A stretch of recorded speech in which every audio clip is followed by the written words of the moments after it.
This program is going to step us through Hero Inventory2.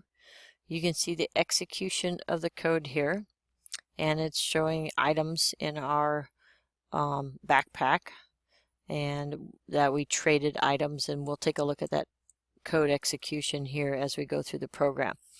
This is just again going to emphasize vectors, and so you have to pound include vector.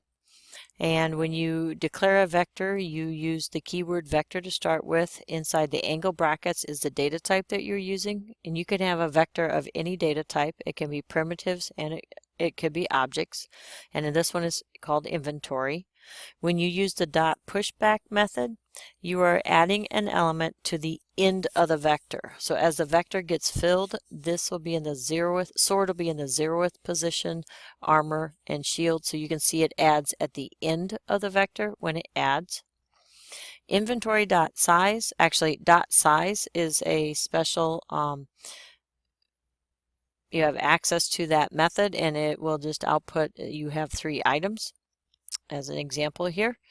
And then we can process all of the items by using an integer.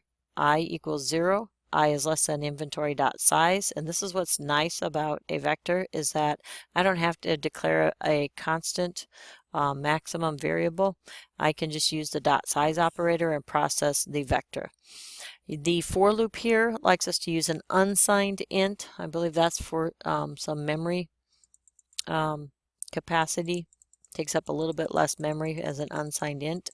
And this particular program is processing the vector as an array or using array notation. You can just use the bracket and it will do the 0th, the first, and then the second element.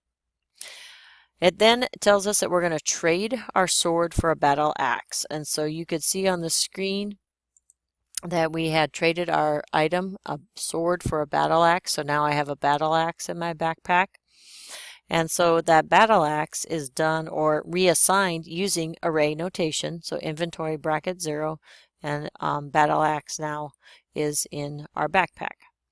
And the number of items, says the item name battle axe has 10 letters in it, and we got the number of letters using a dot size on inventory bracket 0. Since inventory bracket 0 is a string is itself treated like an array, and that size operator also works on it.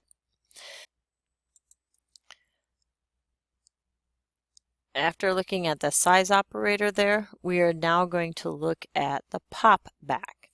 And so if we look at our output here, we had a battle axe, an armor, and a shield.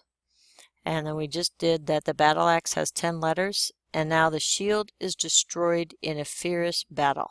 And in order to destroy the shield, we do a pop back, and whatever is on the end or the last index in the vector gets removed. And so shield was the last item, and it got destroyed. So now we only have 2 items in our vector.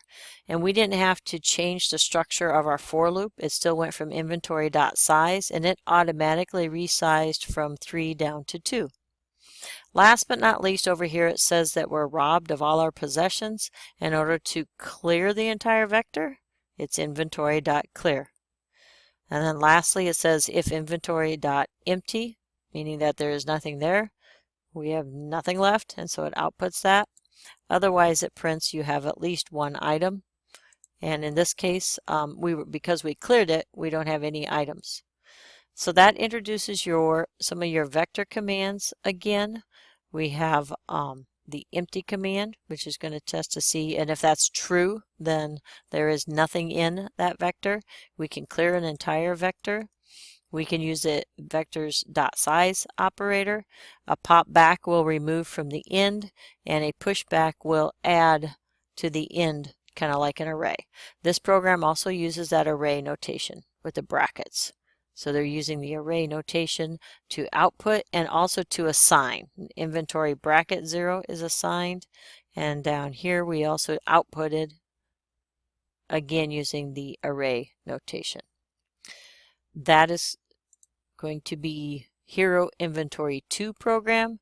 We will look at Hero Inventory 3 next. It's a similar program using vectors, but a little bit different notation.